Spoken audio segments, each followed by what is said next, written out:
What does it take to be great? This is a question that people ask but never really look into. However, it can be particularly strange coming from a 13-year-old boy in urban London. We want to strive and be great, but for whatever circumstances, for the large majority of the general public, it stays a dream. I had the determination to make it a reality.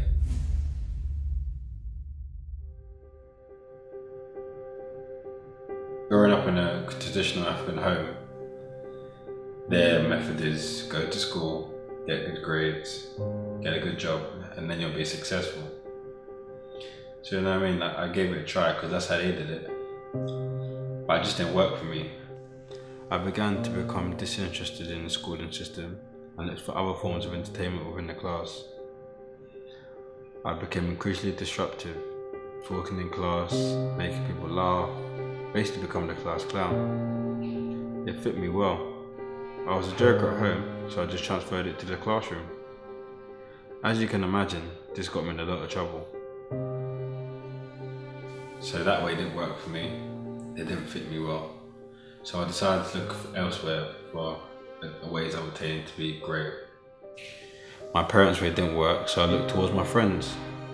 Growing up in an urban environment in London, I connected to individuals who I wanted to emulate. I was looking for role models, people who had an image of success and greatness. Unfortunately, I found this in the criminal environment. I started to emulate criminals. I saw their lifestyle and they looked untouchable. They looked like they lived by their own rules and basically did what they want. And I was attracted to that lifestyle. This took me down the dark path for a couple of years. When I was in it, I thought that this is all that there is. I thought this was the only way to be successful. There's a point in my life where I was started off with petty crime, then went to more advanced crimes like robbery. And I started to make the money I wanted to make. I was making money, having girls, having nice cars, nice clothes, that kind of lifestyle. I always wanted more, so I kept going and kept going and kept going. And I thought it would last for as long as I wanted it to last for, but obviously it didn't happen that way. And I got arrested in 2010 and convicted for 7 years for robbery. Going through the court system, they painted me out to be a monster. It was almost comical to me. It wasn't me that they were talking about. It couldn't be. When it came to the end, it was the judge's turn to speak. I was expecting a long deliberation on my history, my circumstances and my family, maybe even a couple of questions to ask to see how I feel. But nothing. He gave my sentence and sent me on my way. 7 years. The next couple of years were tough in custody. I felt hard done by and resented the judgment. I thought it was unfair and I began to feel depressed and had anxiety attacks. Prison soon became my world. They call it the University of Crime for a reason. It's a massive hub of criminals to meet, exchange ideas and plot for the future.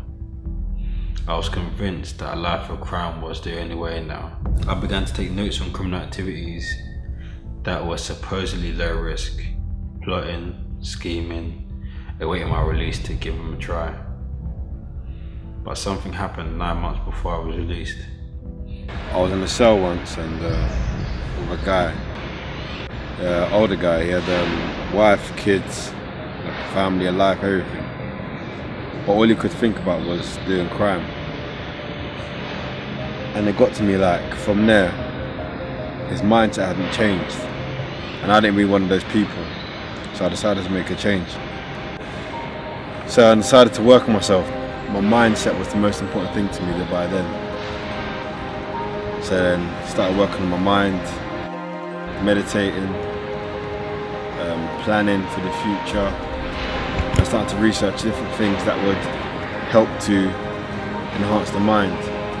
So I looked at exercise, nutrition, emotional intelligence, spirituality, a whole load of bunch of different things to help to evolve my mind to a place where I was happy and I was healthy with it. And now it's kind of like the birth of Stressless. We are a holistic health and fitness company that work on building mind, muscles, body and brains together. Having this holistic view on health, we are able to counteract possible health conditions. We don't just focus on how you look or what a piece of paper tells you. We focus on how you feel as well. You are connected to your body better than any doctor, any machine, anything. We have to get to know our bodies again.